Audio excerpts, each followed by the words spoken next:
conférence de presse importante aujourd'hui du ministre de la Santé avec son équipe et on a reconnu que le variant Omicron s'en vient. Il est en train de faire des ravages en Ontario. Il s'est déjà bien installé là-bas et inévitablement, c'est sûr qu'il va franchir la frontière avec le Québec.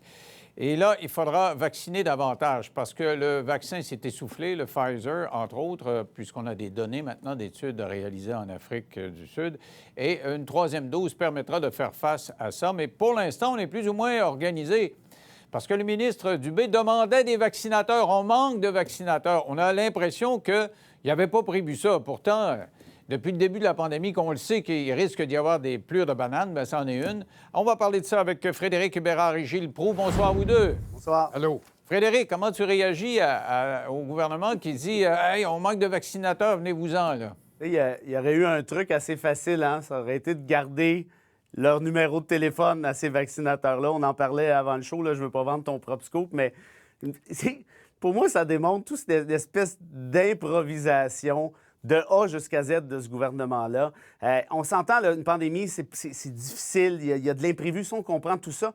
Mais pour le reste, on commence à avoir une bonne idée aussi comment ça fonctionne puis comment ça devrait fonctionner de manière optimale. Alors, comment se fait-il qu'on cherche des vaccinateurs à cette étape-ci? Moi, franchement, ça me sidère, surtout que c'est pas comme si on l'avait pas vu ça arriver non plus. Quand même, on manque de vaccinateurs, mais on manque de bras, là, Gilles. C'est bien beau de dire que le gouvernement aurait dû le prévoir, mais les vaccinateurs, ceux qui ont travaillé tout l'été, puis ça a été au printemps, c'était un blitz assez extraordinaire. Peut-être qu'ils sont juste tannés, eux autres. Là. Pas mal tout le monde est tanné de la pandémie, peut-être les vaccinateurs aussi, Gilles. Oui, tanné. C'est un gars qui est tanné. Moi, je suis tanné. J'en peux plus d'entendre parler de cette maudite comédie qui est aussi longue que les belles histoires des pays d'en haut à télé. Ça va-tu finir à un moment donné? Alors là, c'est un autre vaccin. Moi, j'ai 4 vaccins dans le corps actuellement. J'en ai ras-le-bol. Puis tout ce que j'entends, c'est des conférences du gouvernement qui nous modifie, puis j'allais être 12, j'allais être 25, j'allais être 20, blablabla. Toute la parlotte inutile, si on avait maintenu une discipline, nous n'en serions pas rendus là. Puis c'est évident que les microbes de l'Ontario, qui aiment beaucoup fréquenter les Québécois pour voir si on est raciste ou pas, vont rentrer chez nous et puis on va créer une autre contagion. Puis encore la parlotte, puis les savants. On n'a plus besoin de savants ou des savants ou de faux savants à la télévision pour nous expliquer, fichez-nous la paix et mettez des règlements sévères qu'on les respecte. Moi, Noël, je vais être tout seul avec mon chien, mon chat, ma colombe et puis ma perruche et puis ma femme. Et puis, tout ce qui va rentrer, c'est des téléphones. Il y a quand même un drôle d'ordre. Oui, un drôle d'ordre. ça, Normalement, tu aurais dû commencer avec ta femme. À moins que ça soit pour le montage, tu vas avoir une drôle de soirée. Non, tu vois, je suis en train de revirer ça en ridicule. Ça te prouve que c'est le gouvernement qui se ridiculise. Là. Mais quand même, Frédéric, sur le fond, là, ce que Gilles dit, c'est que on flirte avec l'ouverture, la fermeture, l'ouverture, la fermeture, mais on ne sait pas ce qui nous pend au bout du nez. Avec l'Omicron là, qui s'en vient, c'est sûr que c'est plus délicat, les vaccins sont moins efficaces et ils n'ont pas changé encore, mais ils n'ont pas écarté la possibilité de changer le maximum pour les prochains parties de Noël. Peut-être les redescendre à 10, là, ils sont à 20 actuellement. Le ministre de la Santé a dit on verra au jour le jour les données. Quand même, M. Arruda a confié, moi, on devait être 14 chez nous. Puis on a décidé, devant cette nouvelle réalité-là, là, de plus en plus de cas à la hausse, etc., on va tomber à 7. J'ai désinvité du monde, on va être 7 au lieu de 14. Qu'est-ce que tu dis de ça? Je sais pas si tu vois ma main, là. Ça, c'est mon imitation de pantin, Denis. Puis ici, le pantin, là, il s'appelle Horatio. Puis celui qui tient la main, là, comme ça, là, c'est François Legault. Ce gars-là, début, quoi, ça fait quelques semaines à peine, on rouvre les valves, ah ouais, le karaoké, enlevez vos masques en classe, c'est le party. On le savait, là, ce qui s'en venait. On était tout au courant de ça. Le karaoké, y a-t-il quelqu'un qui va penser que c'est un service essentiel? Le karaoké. OK, on va cracher dans le micro, se cracher d'en face. Let's go, on est reparti. Et là, whoops, hey, il y a une autre vague qui s'en vient. C'est nous qui l'avons provoqué en bonne partie. Je dis pas évidemment que c'est de la faute à 100 du gouvernement, ça va de soi, mais on le savait. Et l'idée, c'est que, je le répète encore une fois, cet Horatio-là, tout ce qu'il fait, il sert de vernis scientifique à des décisions qui sont parfaitement électoralistes, qui n'ont absolument rien à voir avec la science. Legault avait lancé... Je trouve sévère parce que l'Omicron, il n'y a pas personne qui connaissait attends, ça il y a 3 laisse semaines. faire l'Omicron. Puis là, ça fait exploser la situation. Oui, mais attends, là, les autre chose. cas ils commençaient à exploser bien avant l'Omicron aussi. Là, quand on a dit « let's go » pour encore le karaoké et les masques à l'école. Non, mais il n'y a pas d'Omicron dans le temps, ce que je te dis. Mais non, mais qu'à je un moment comprends, donné, mais il faut les- l'ouvrir tranquillement. Ça, tu as raison. La société, à un moment donné. Mais les cas augmentaient quand même bien avant le Omicron. Puis même si on n'avait pas le Omicron au moment où on se parle, c'est quand même parti à la hausse, tout ça. Pourquoi? Parce que enlevez vos masques, les ça, toute l'espèce de relâchement qui a eu lieu. Comme par hasard, il y a une concomitance parfaite avec une hausse qui est survenue bien avant l'Omicron. Gilles, est-ce qu'il est trop sévère envers le docteur Arruda? Ben, oui puis non. C'est-à-dire que Arruda se réfère à des sources scientifiques Bon. et puis il s'aligne là-dessus pour nous dire. Mais C'est quoi la source? source scientifique du karaoké, Gilles, puis du masque en classe? C'est l'Organisation mondiale, ce que je sache, là, quand même. Le karaoké? Ouais. Je pense pas qu'ils aient émis une directive. Non, tu l'as dit tout à l'heure, le karaoké, c'est tout simplement pour maintenir ton bassin de vote, pas trop déplaire et maintenir ta popularité. Ben, c'est dans justement les le point, Gilles, de Frédéric, c'est dire que Arruda, c'est pas la science, c'est la marionnette du gouvernement qui s'occupe pas de la science. Ben, Moi, je alors- suis pas d'accord à 100 avec ce Moi qu'il non dit. plus, mais effectivement, Legault le mène bien en tenant compte de la popularité de notre gouvernement qui doit se maintenir. Pendant ce temps-là, on discute de rien d'autre. On n'est qu'à l'enseigne des microbes.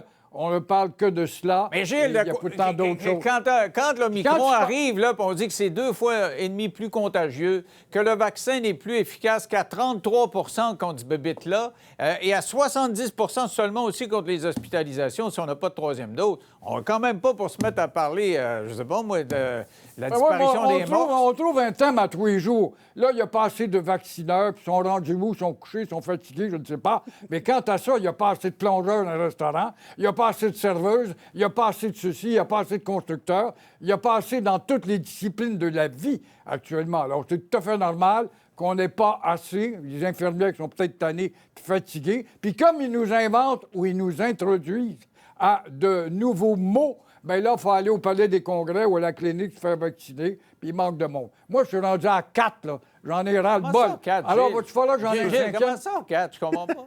Hein? Normalement, on en a... vous avez... Gilles, Il y a il les prend 2 à la troisièmes. fois. Ouais. Non, Il non. prend 2 à la fois, ça va plus vite. Attention, j'ai l'antigrippe. puis Ah, les OK, trois. l'antigrippe. Ah, Alors, OK, ça fait OK. 4, là. Il y a On des l'avait pas limites. connu. Il y a des limites. OK. Donc, mais parlons quand même des risques, là, parce que vous avez l'air à écarter ça. L'Omicron, actuellement, l'Ontario est presque en état de panique, là, parce que ça double aux 2 jours. Ça a éclaté. Là. Nous autres, ça va nous arriver en pleine face. Bang! Ça rentre pas petit à petit, ça rentre et ça prend des proportions gigantesques. Est-ce que vous pensez qu'il y a lieu de réagir avec fermeté, de paniquer ou quoi que ce soit? Parce que c'est toujours pour protéger le système de santé, là. Ben, Revenons notamment... à l'enfermement. Oui, mais Ah, ben là, oui, quand même. notamment, mais tu as raison, Denis, mais il y a autre chose qu'il faut ajouter aussi. Là, les gens se disent, ben là, je suis vacciné, c'est pas si grave que ça si j'attrape la COVID. Puis au final, c'est vrai que si tu es doublement vacciné, les risques de maladies graves sont plutôt minimes, pour pas dire très minimes. Mais il y a des cas assez importants. On me dit environ 10 de COVID longue, c'est-à-dire que 6 mois, 8 mois, 9 mois plus tard, tu peux ressentir des... Et là, je te parle de personnes dans ma catégorie d'âge, ni plus ni moins, qui souffrent encore de... Donc, en d'autres termes, c'est pas à négliger. Et oui, on devrait prendre des mesures plus sérieuses plutôt que de protéger une base électorale, comme dit Gilles. OK. Conclusion. Moi, je pense qu'il faut mettre vraiment la pédale sur l'accélérateur. Un peu plus tard dans l'émission, j'aurai le docteur Richard Béliveau qui va nous dire jusqu'à quel point cette troisième dose-là risque d'être salvatrice. Beaucoup plus que les 2 premières doses, dans le fond. Là. OK, on en parle tantôt. Mais avant toute chose, vous allez revenir, vous autres, me parler de cette enseignante voilée qui a été congédiée. M. Trudeau s'est mêlé de ça. Il dit que ça n'a pas d'allure. On en parle dans 3 minutes après la pause.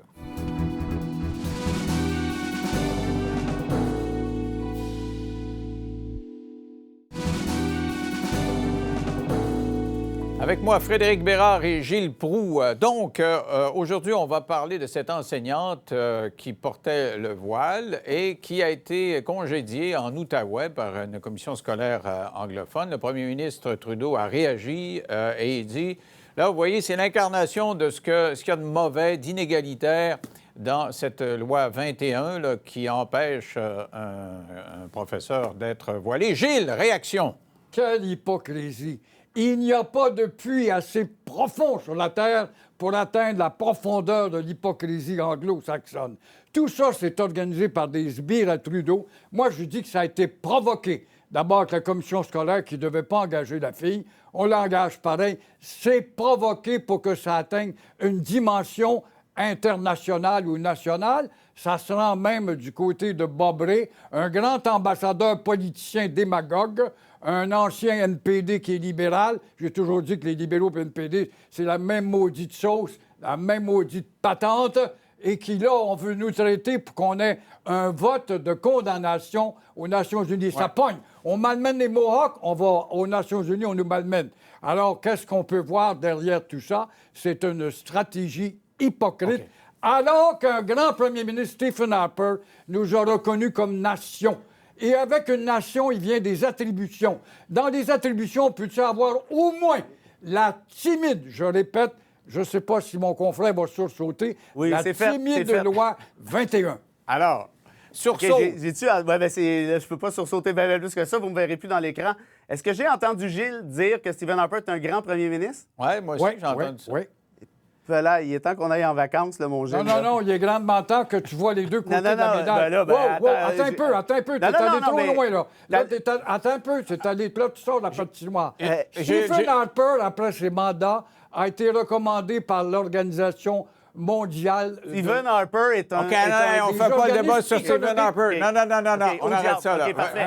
Bon, alors, continue ton point, là. OK, je vais le commencer, gars de gauche, je parle, le tricoteur de panier de la gauche, le joueur de guitare. Tricote-moi un panier. Je vais t'en tricoter un avec ma guitare acoustique. Là, ce qui se passe, c'est de valeur. On n'aime pas ça se le faire dire, mais il va falloir le réaliser. C'est que la loi 21, en droit, c'est ce qu'on appelle une loi discriminatoire. Il y a des discriminations qui peuvent être rachetées.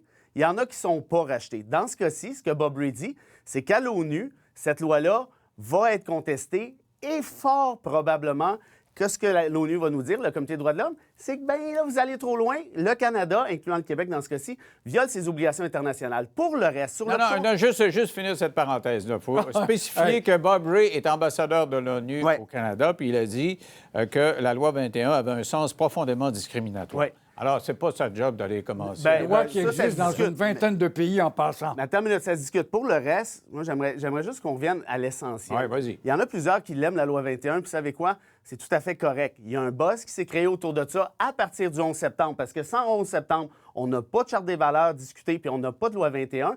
Mais au-delà de ça, moi, je vais vous poser la question suivante, messieurs.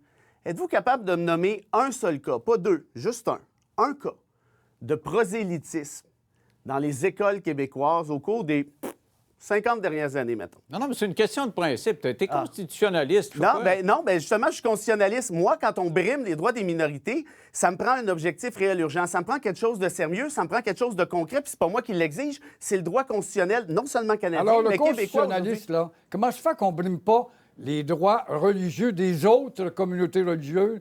Il n'y a rien que ça de là.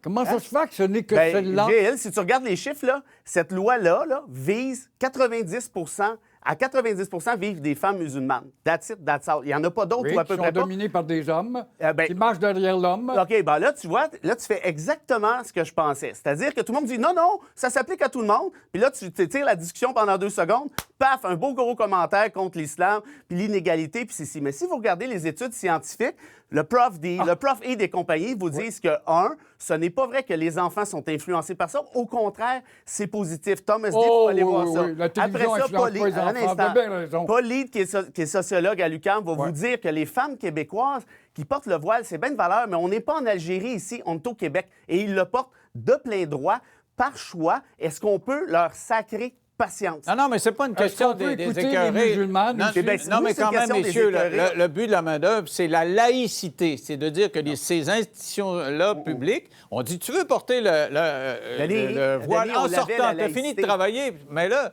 Mais pendant que tu travailles, cette institution publique, tu es l'autorité par rapport aux parents. Ça existait, la laïcité au Québec. C'est une loi timide. La laïcité au Québec existait déjà depuis les années 60 parce que la vraie laïcité, c'est ce qu'on appelle la neutralité religieuse. Ça veut dire quoi?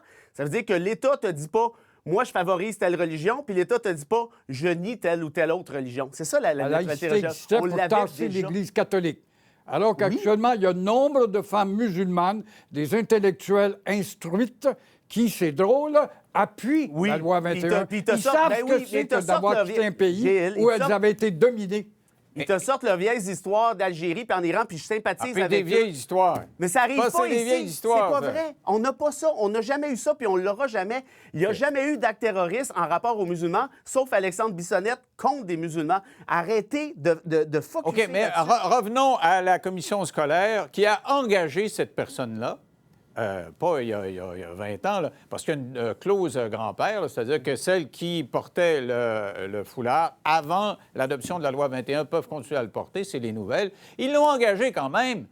Et là, ils sont obligés de la mettre dehors. Mais c'est eux autres qui l'ont engagé, puis la loi 21 existait. Ils l'ont C'était muté, illégal. attention. Toi, ta job, là, c'est faire respecter la loi, la Constitution. Alors, donc, c'était illégal. Ce qu'ils ont fait, la commission scolaire anglophone, là, le centre de service, comme ça qu'on appelle ça maintenant, c'était illégal.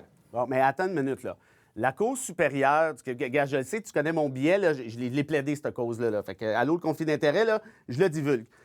La Cour supérieure a dit les commissions scolaires anglophones, les centres de services anglophones, en vertu d'une disposition constitutionnelle, ont le droit de continuer d'engager des profs selon leur propre gré, peu importe la loi 21. C'est ça que la Cour supérieure a dit. Un peu plus tard, dans l'équation, la Cour d'appel a dit « Je suspends ce volet-là de la décision en attendant que je rende ma décision éventuellement. » Or, ce qu'on ne sait pas, c'est est-ce que la commission scolaire, dans ce cas-ci, le centre de service, a engagé Mme X après la décision de la Cour supérieure puis avant celle de la Cour d'appel, auquel cas c'est tout à fait légal, ou ils l'ont fait après la décision de la Cour d'appel, auquel cas ce n'est pas légal. Moi, j'ai l'impression que c'est avant, parce qu'elle a commencé, si j'ai bien compris, il y a une couple de mois.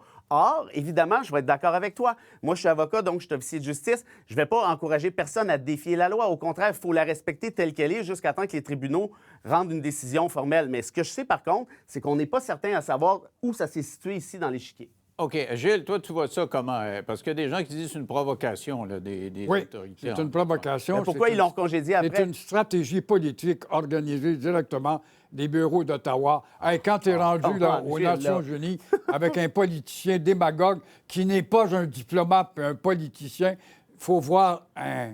Mais à ce moment-là, Mise pourquoi en ils l'ont recongédié après? Je veux dire, il y avait... Pourquoi? Ben, pour On que l'a ça pas fasse sa congédié, manchette dans le on l'a journal. muté. Attention, on l'a muté. Ah oui, mais attends pas une minute. congédié. OK, là, c'est parce que vrai. ça fait On un l'a an et muté. demi... Elle travaille quand même. Elle fait juste pas OK, enseigner. ça fait un an et demi ici là, qu'on rit des complotistes. Là, vous commencez à flirter pas mal avec le Ah, même complot. pas là. vous. Moi, j'ai dit à certaines personnes. OK, J'y ouais, crois mais pas à hey, cette- Ottawa... Monsieur le constitutionnaliste, Denis, est en train de me démontrer qu'on n'a pas le droit d'être différent, on n'a pas le droit d'être distinct, on n'a pas le droit de faire valoir nos 200 ans d'enracinement, 350 ans d'histoire. On n'a pas le droit de le Gilles, faire. c'est toi qui es Si nous le démagogue. faisons, nous levons sur ton le nez de l'eau, il faut nous rabrouer tout de suite parce que l'hypocrisie anglo-saxonne veut qu'on leur ressemble, qu'on ressemble à des rednecks avec des grosses têtes rouges et qu'on soit standard d'un bout beau. à l'autre du pays. Non, c'est beau ton discours On nous traite d'inclusion. comme on traite les non, mais là- Amérindiens. Non, c'est beau. ça le but d'Ottawa, de nous réduire au statut des OK. Amérindiens, d'être des gens du passé. C'est rien d'autre que ça. Frédéric, tu as 30 secondes de répondre à ça. Bien, tout ce que j'ai dit, c'est de penser que ça vient... que Ottawa aurait appelé une commission scolaire pour une petite école de Chelsea dans un... Un sbire, un Ben, sbire. voyons donc, là, Un Gilles, sbire. arrête ça, Un là. sbire. La réalité, c'est que la loi, c'est la loi. On l'a respectée dans l'intervalle. Ça, je suis d'accord. Mais moi, j'invite juste les gens à se questionner là-dessus. Qu'est-ce que les musulmans vous ont fait personnellement? Puis est-ce qu'au final, c'est une bonne affaire pour nous de se Non, ça n'a priver pas de ces rapport avec les services? musulmans. C'est Écoute, droit un peu. collectif, droit Il peut- collectif et droit individuel. Ça n'a pas rapport avec les Si musulmans. les gens... Non, mais juste, je veux finir là-dessus. je veux Mais Denis, conclure. bien non, vite. non, c'est moi qui conclue. Écoute, je suis C'est citoyen moi honoraire qui du Maroc, conclue. menton. C'est moi qui conclue. Ouais. Si la génération qui était la mienne avait eu les mêmes valeurs que ce que tu défends, là, on n'aurait pas eu de loi 101. Parce qu'on aurait dit, ah, la personne, là, mon voisin, il veut parler Je suis pour anglais. la loi 101, ça n'a rien à voir. C'est une Non, question non, de non, droit non. collectif par rapport au droit individuel. Tu La mélanges. laïcité pour la collectivité. Denis, la loi 101 et là, était tu nécessaire. sacrifies des droits individuels. La loi 101 est dans ce nécessaire pour le fait français. La loi 21, ça OK. sert à rien. Merci. Elle Stan. est nécessaire en disant qu'elle est charcutée. OK, bon, là, c'est le temps des fêtes. Vous allez respirer, vous allez vous donner des cadeaux. Allez prendre un verre ensemble. Ça s'en vient. Ben là, je ne sais plus si on va y aller encore, mais en théorie, on devait y aller. OK, ne péchez plus. OK, merci à vous deux. Restez là au retour. On se posait des questions tantôt sur la vaccination, la troisième dose et le fameux variant Omicron. Des réponses avec une sommité internationale, le docteur Richard Béliveau, dans 3 minutes.